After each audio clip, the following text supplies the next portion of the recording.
সবাইকে স্বাগতম আতেক্স ফিজিক্স সলিউশনে, একই সাথে ফেসবুকে এবং ইউটিউবে। যারা নতুন দেখছো পেজটি বা চ্যানেলটি, তারা অবশ্যই লাইক, সাবস্ক্রাইব, ফলো করতে ভুলবে না। আজকে আমাদের আয়োজন এইচএসসি পদার্থবিজ্ঞান দ্বিতীয় পত্রের তাপগতিবিদ্যা অধ্যায়, মানে প্রথম অধ্যায়ের থিওরি ক্লাস 2 নিয়ে আসলাম। তাপগতিবিদ্যা। হ্যাঁ, এখন মহাবিশ্ব তাপ নিয়ে কিন্তু অনেক ব্যস্ত। মহাবিশ্বের তাপীয় মৃত্যু যাই চ্যাপ্টার আছে, গ্লোবাল ওয়ার্মিং যা এখানে আলোচনা করা যেতে পারে। তো সেরকম একটা সুন্দর অধ্যায় এটা, তাপগতিবিদ্যা। মহাবিশ্বের এই তাপীয় প্রক্রিয়া বা তাপীয় প্রক্রিয়া যে চলছে, যেটাকে বলা হয় মহাবিশ্বের তাপীয় মৃত্যু ঘটবে এক সময়, এই চ্যাপ্টারের শেষে কিন্তু আমরা সেটা করব। মানে চ্যাপ্টারের শেষ হবে, দেখা যাবে যে মহাবিশ্বের তাপীয় মৃত্যু আমরা করব। তার আগে যে টপিকগুলো আমি নিয়ে এসেছি, থার্মোমিটার, তাপমিতিক ধর্ম, তাপমাত্রা, এই তিনটা নিয়ে আজকে আমরা একটু আলোচনা করব। এখান থেকে কিছু সূত্র উঠে আসবে, কিছু বেসিক নলেজ উঠে আসবে। কথা দিচ্ছি অবশ্যই কমন পড়বে ভবিষ্যতে। হ্যাঁ, এখন কমন না পড়লেও ভবিষ্যতে কমন পড়বে। ভবিষ্যতে বুঝতে পেরেছো, ভর্তি পরীক্ষায় কিন্তু অনেক গুরুত্বপূর্ণ বিষয় এখান থেকে উঠে আসবে। লেকচারের কথার মধ্যে কিন্তু থাকবে এবং অবশ্যই ভিডিওটি টানবে না, শেষে কিন্তু চমক থাকছেই। ওকে, তো থার্মোমিটার নিয়ে অনেক কিছু করতে হবে এই চ্যাপ্টারে। তার সাথে তাপমিতিক ধর্মের সবসময় একটা সম্পর্ক থাকে প্রথম দিকে। হ্যাঁ, চ্যাপ্টারটা মূলত কিন্তু তোমাদের জেনে রাখা ভালো, তিনটা ভাগে বিভক্ত। কিরকম? প্রথমে কিন্তু এই থার্মোমিটার, তাপমিতিক ধর্ম, তাপমাত্রা, তাপ ও তাপমাত্রা, এইগুলো নিয়ে। এরপরে কিন্তু মানে প্রথমটা হচ্ছে তাপগতিবিদ্যার 0তম সূত্র, প্রথম পার্ট। দ্বিতীয় পার্ট হচ্ছে তাপগতিবিদ্যার প্রথম সূত্র। তৃতীয় পার্ট হচ্ছে তাপগতিবিদ্যার দ্বিতীয় সূত্র। এই তিনটে সূত্র নিয়ে কিন্তু এই চ্যাপ্টার। আমরা কিন্তু প্রথম লেকচারটা যে নিয়েছিলাম, আজকেও যে লেকচারটা নেব, এগুলো কিন্তু তাপগতিবিদ্যার 0তম সূত্রের ব্যবহার বা প্রয়োগ বা নীতির ব্যাখ্যা আর কি। ওকে, আমরা কি পড়তেছি? তাপগতিবিদ্যার 0তম সূত্র। কারণ থার্মোমিটার কোন নীতি মেনে চলে? অ্যাডমিশনে আসে কোন নীতি মেনে চলে? তাপগতিবিদ্যার 0তম সূত্র। লেকচার 1-এ বা থিওরি ক্লাস 1-এ অবশ্যই এগুলো পাবে। ওকে, আমরা আসি থার্মোমিটার। থার্মোমিটার কি এটা জানার মতো সময় বা প্রয়োজন এখন নেই। সবাই জানে, যার মাধ্যমে তাপমাত্রা পরিমাপ করা যায়। যে কোনো কিছুর তাপমাত্রা হতে পারে, মহাবিশ্বের যে কোনো বস্তুর তাপমাত্রা পরিমাপ করা যেতে পারে। কার সাহায্যে? থার্মোমিটারের সাহায্যে। সেটা বিভিন্ন ধরনের থার্মোমিটার আছে, কিন্তু এখানে জাস্ট তোমাদের সিলেবাসে 3টা আছে। হ্যাঁ, আমি আরো 2টা এক্সট্রা করে পড়াবো। হ্যাঁ, র্যাঙ্কিন এবং রোমার। আর তোমাদের থাকবে হচ্ছে সেলসিয়াস, কেলভিন আর এবং এই যে তোমার ফারেনহাইট। ওকে, প্রথমে আসি আমরা কি পড়তে যাচ্ছি আজকে, থার্মোমিটার। এখন থার্মোমিটারের সাথে আমি দেখো তাপমিতিক ধর্মের কিছুটা সম্পর্ক এনেছি। ওকে, থার্মোমিটারের প্রথম আমাদের পড়তে হবে নিম্ন স্থির বিন্দু,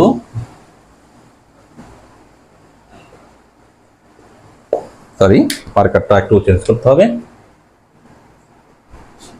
ঊর্ধ্ব স্থির বিন্দু। হ্যাঁ, নিম্ন স্থির বিন্দু এবং ঊর্ধ্ব স্থির বিন্দু। মার্কারটা একটু দেখি।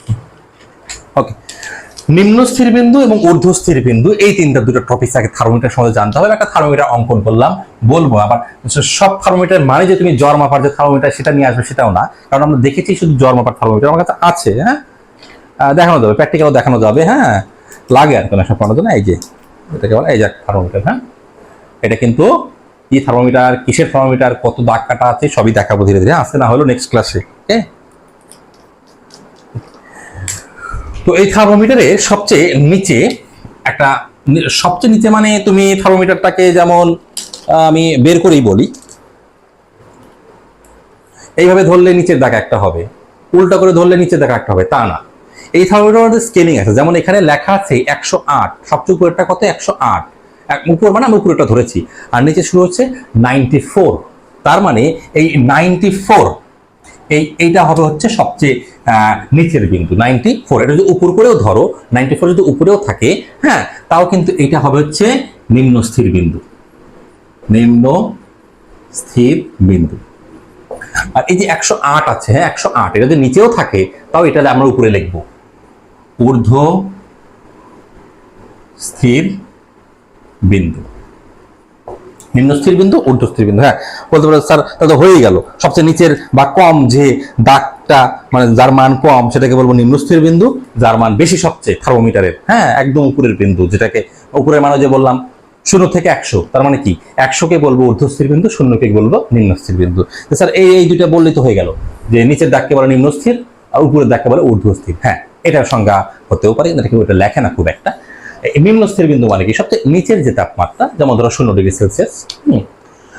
তো যে তাপমাত্রায় কিন্তু বরফ গলে বা বরফ জমতে শুরু করে, সেই তাপমাত্রাকে বলে নিম্ন স্থির বিন্দু। এই সংজ্ঞাটার সাথে একটা বিশাল মাহাত্ম্য আছে, যেটা তোমাদের বইতেও নাই, তোমাদের সিলেবাসেও নাই, কিন্তু আমি ব্যাখ্যা করব তোমাদের। কেন বলতেই পারতো যে থার্মোমিটারের সবচেয়ে কম তাপমাত্রাকে বলা হয় নিম্নস্থির বিন্দু, থার্মোমিটারের সবচেয়ে বেশি তাপমাত্রাকে বলা হচ্ছে ঊর্ধ্বস্থির বিন্দু। খেলা শেষ। কিন্তু না, বললো কি, যে তাপমাত্রায় বরফ গলতে বা বরফ পানি জমতে শুরু, বরফ গলতে শুরু করে, তাকে বলা হয় নিম্নস্থির বিন্দু। আর যে তাপমাত্রায় পানি ফুটতে শুরু করে, পানি বাষ্পীভূত হতে শুরু করে, তাকে বলা হয় ঊর্ধ্বস্থির বিন্দু। এটাও বলা যেতে পারে। এবং আমি আগে যেটা বললাম যে থার্মোমিটারের সবচেয়ে নিম্ন তাপমাত্রাকে বলে নিম্নস্থির বিন্দু এবং সবচেয়ে উচ্চ তাপমাত্রাকে বলে ঊর্ধ্বস্থির বিন্দু। এটাও সঠিক, যে কোনো একটা লিখলে হবে। তবে পানি বরফ গলে যায় এবং পানি ফোটার সাথে এই সংজ্ঞার সম্পর্ক কি, সেটা আমরা পরে আসবো। হ্যাঁ, এই ক্লাসে না হলেও পরের ক্লাসে অবশ্যই একটা ক্লাসে আলোচনা করব, সাথেই থাকবে। গেল নিম্নস্থির বিন্দু, ঊর্ধ্বস্থির বিন্দু। এটাকে কিন্তু আরো নাম আছে, এটাকে বলে বরফ বিন্দু। বরফ বিন্দু, এটাকে বলে বাষ্প বিন্দু। অপর নাম কি? বাষ্প বিন্দু। আবার এটাকে বলে ইংরেজিতে থিটা আইস, এটাকে বলে থিটা স্টিম। ক্লিয়ার? ওকে, আমরা প্রতীকগুলো নিয়ে আসছি কারণ সংজ্ঞার মধ্যে আমার লাগবে কিন্তু। ওকে, তাহলে আমাদের কিন্তু নিম্নস্থির বিন্দু, ঊর্ধ্বস্থির বিন্দু হয়ে গেল। কাকে বলে? ক নম্বরের প্রশ্ন দুটো হয়ে গেল, থার্মোমিটারের বর্ণনাও জানলাম। ওকে, এখন আমরা এটার সাথে একটা তাপমিতিক ধর্ম এবং তাপমাত্রার সম্পর্ক নিয়ে আসবো। কিরকম তাপমিতিক ধর্ম নিয়ে আসে আমি একটা জেনারেল সূত্র। দেখো, তোমরা 9 যে সূত্রটা মুখস্থ করেছো, C/5 F-32 division 9 equal to K-273 division 5। এই সূত্রটা কিভাবে মুখস্থ না করে দেখো কিভাবে আসে, এই বেসিকটা কিন্তু জানা দরকার। নট প্রমাণ, একটা সম্পর্ক লাগবে। এখন আমি তাপমিতিক ধর্ম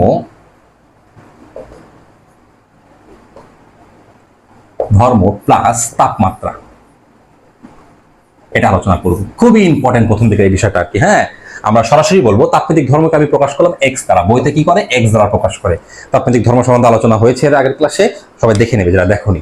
তো তাপমিতিক ধর্ম এক্স কি? এক্স এটা কার সমানুপাতিক? এটা তাপমাত্রার সমানুপাতিক। এক্স প্রপোর্শনাল টু টি, এটা বলা যেতে পারে। তাপমাত্রা যত বাড়বে তাপমিতিক ধর্ম ততই বাড়বে। ওকে, অথবা টি সমানুপাতিক এক্স, একই কথা, যে যেটা লিখতে পছন্দ বোধ করো।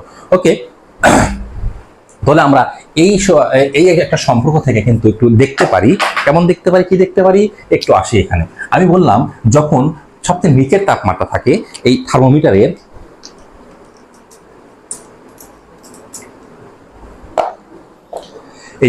পারদ আছে, এই পারদটা ধরো এই 94 এসেছে। হ্যাঁ, সবচেয়ে নিচে যখন থাকে তখন পারদের দৈর্ঘ্য কিন্তু 94, মানে একদম শূন্য। ওকে, তখন এই ধর্মকে বলা হয় হচ্ছে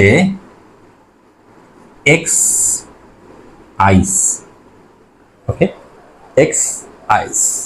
আর যখন থার্মোমিটার একদম উপরে উঠে যায়, মানে সরি, পারদ উপরে উঠে যায়, তখন এই ধর্মকে বললাম হচ্ছে এক্সট্রিম। ওকে, তাহলে আমরা কি বলতে পারি? তাহলে আমরা বলতে পারি যেহেতু এই যে তাপমাত্রা এবং তাপমিতিক ধর্ম সমানুপাতিক, তাহলে কি হবে? তাপমাত্রার পার্থক্য এবং তাপমিতিক ধর্মের পার্থক্য পরস্পর সমানুপাতিক। কথাটা একটু দেখি।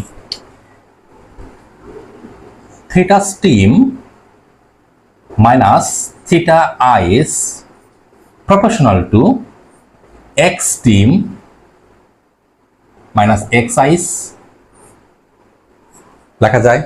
অবশ্যই লেখা যায়, কারণ তাপমাত্রা এবং তাপমিতিক ধর্ম পরস্পর সমানুপাতিক, পার্থক্য পরস্পর সমানুপাতিক। ওকে, আমি এখান থেকে চলে আসলাম theta steam minus theta ice equal to, একটা কে ধ্রুবক নিলাম, x steam minus x ice. Okay, আমি একটা সমীকরণ নাম্বার দিয়ে রাখলাম এটা। হ্যাঁ, এটা সমীকরণ নাম্বার 1 দিয়ে রাখলাম। এখন কথা হচ্ছে একটু ক্লিয়ার করে নিয়ে, এদিকে ভেজালটা বেশি হয়ে গেছে। ওকে, থার্মোমিটারটা একটু বোঝা কম যাচ্ছে। ওকে, আমি এটা বসে দিচ্ছি। এখন এই থার্মোমিটার দ্বারা কি শুধু নিচের এবং উপরের তাপমাত্রায় মাপা যাবে? মাঝামাঝি কোনো তাপমাত্রা মাপা যাবে না? অবশ্যই মাপা যাবে। মনে করলাম এই মাঝে একটা বিন্দু, যে কোনো একটা বিন্দু, এখানে একটা তাপমাত্রা পরিমাপ করবো। হ্যাঁ, তাপমাত্রা পরিমাপ করবো, এটাকে বললাম থিটা। থিটা তাপমাত্রা পরিমাপ করবো, ধরলাম 10, 20, 30 যাই হোক হোয়াটএভার, এই ঊর্ধ্বের থেকে একটু নিচে। এখানে যা আছে না 104, 108, ধরো 100 ডিগ্রি সেলসিয়াস তাপমাত্রা পরিমাপ করবো, তাহলে সেটাকে বলবো আমরা থিটা। ওকে, এই অবস্থায় এর তাপমাত্রা তো থিটা, থিটা আইসও না, থিটা স্টিমও না, থিটা, এবং এই অবস্থায় ধর্ম হচ্ছে এক্স থিটা। ক্লিয়ার? এখন তুমি মনে করো তোমার এগুলো নেই, তোমার কয়টা, তোমার স্কেল কোন পর্যন্ত? এই পর্যন্ত, তোমার উপর তো লাগতেছে না। হ্যাঁ, যেভাবে এইটা মডিফাই করে বানানো হয়েছে, আমি এর পরে এই লেকচারে না হলে পরের লেকচারে অবশ্যই পড়াবো। এটা ফারেনহাইট স্কেল, কিন্তু এর নিচে আছে 94, এর উপরে আছে 108। কেন? ফারেনহাইট স্কেলের সবচেয়ে নিচে থাকবে 32 আর উপরে থাকবে কত? 212। তাহলে এইটাতে কেন? এটা মডিফাই করা। ওকে, সেটা পরের ক্লাসে থাকবে। তো তাহলে আমার এইটা যেভাবে লিখলাম, আমি এই দুটা, এখন এইটা আমার উপরের বিন্দু আর এটা আমার নিচের বিন্দু, তাহলে এখন এভাবে কি লিখতে পারি? অতএব থিটা স্টিম না লিখে থিটা লিখলাম মাইনাস থিটা আইস, অবশ্যই আইস লিখতে হবে, আইসটা তো চেঞ্জ হয় নাই। ওকে, ইকুয়াল টু কে এর জায়গায় কেই লিখলাম। এই এক্স স্টিম তো আর হবে না বাবা, এক্স থিটা, কারণ এই অবস্থায় এর যে ধর্ম বা দৈর্ঘ্য, পারদের দৈর্ঘ্য বলো ধর্ম বলো যেটাই বলো না কেন, সেটা কিন্তু x theta minus x ice. X ice, x ice তো থাকবেই, এক্স আইস। গুড, তাহলে এটাকে আমরা 2 নং সমীকরণ দিলাম। কয় নং সমীকরণ দিলাম? 2 নং সমীকরণ দিলাম। এখন আমরা সমীকরণটিকে ডিভিশন করব। কি করব? ডিভিশন করব, 2 ভাগ 1 করি। 2 ভাগ 1, 2 ভাগ 1 করলে কি আসতেছে? আমরা একটু উপরে লিখি। সরি, 2 তো মুছে দিলাম, আচ্ছা 1 মুছে দিলাম। আচ্ছা, আমার মনে আছে, সমস্যা, তোমরা দেখে নিও। তো theta minus theta ice division theta steam minus theta ice equal to K x theta minus x ice K x steam minus x ice. Okay, এইটাকে আমি বলবো, যেটা আমি পেলাম ভাগ করে, আমি এটাকে বলবো একটা বিখ্যাত সূত্র, যদিও এটাকে সূত্র হিসাবে কেউ গণ্যই করে না। বিখ্যাত সূত্র আমি এই জন্যই বলবো, এইখান থেকে যত তাপমাত্রা স্কেল আছে সবকিছুর মানে সূত্রের উৎপত্তি হবে। যেমন এই কে কে কাটা, যে কোনো থার্মোমিটারের জন্য, আমি বারবার বলে রাখছি, যে কোনো থার্মোমিটারের জন্য এই সম্পর্ক সত্য, এবং যে কোনো থার্মোমিটারের জন্য সেলসিয়াস, ফারেনহাইট, কেলভিন, র্যাঙ্কিন, রোমার, হ্যাঁ আরো যা যা আছে, এই সব কিছুর জন্য এই ডান পাশ সমান, এই ডান পাশটা সেম হবে, পরিবর্তন হবে এই বাম পাশ, পরিবর্তন হবে কি? এই বাম পাশ। তো এটা থার্মোমিটারের জন্য সাধারণ সমীকরণ, এটা সবাই মেনে চলবে, এটা সবাই মেনে চলবে। এটাকে স্টার বললাম। হ্যাঁ, পরের ক্লাসগুলোতে বলবো কিন্তু স্টার সমীকরণ হতে পাই। দেখো এখান থেকে কি পাবো? এখান থেকে বললাম এই ডান পাশেরটা সবারই সেম থাকবে, সবারই সেম হবে, এই পাশটা পরিবর্তন হবে। এই ধর্মের অনুপাত সবারই same.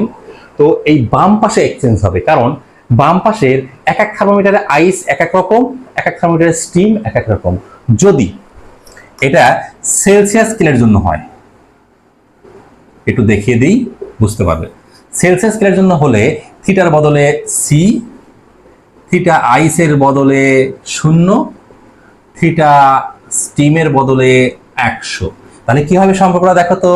C minus 0, 100 minus 0 equal to যা আছে তাই। হ্যাঁ, বড় জোর তুমি এক্স এর জায়গায় কি দিতে পারবে? x0, x থিটা, x আইস, আইসের বদলে কত দিতে পারো? হ্যাঁ, থিটা আইসের বদলে আমি 0 দিতে পারি, আইসের বদলে তুমি 0 দিতে পারো, কিন্তু দরকার নেই, এই পাশে যা আছে থাকুক, x steam minus x ice. কারণ এই ধর্মের বিষয়গুলো এক্স এর বদলে আর হতে পারে, এল হতে পারে, এটা আলাদা একটা সম্ভব, এটা পরে আসতেছি। বললাম না এই সূত্র থেকে 2 ধরনের সূত্র উৎপন্ন হবে। আচ্ছা, এটা গেল, বিয়োগ করলে কি হচ্ছে? এটা গেল সেলসিয়াস স্কেলের জন্য। কিসের জন্য? সেলসিয়াস স্কেলের জন্য। এখন যদি আমি বলি ফারেনহাইট স্কেলের জন্য, ফারেনহাইটের জন্য কি হবে?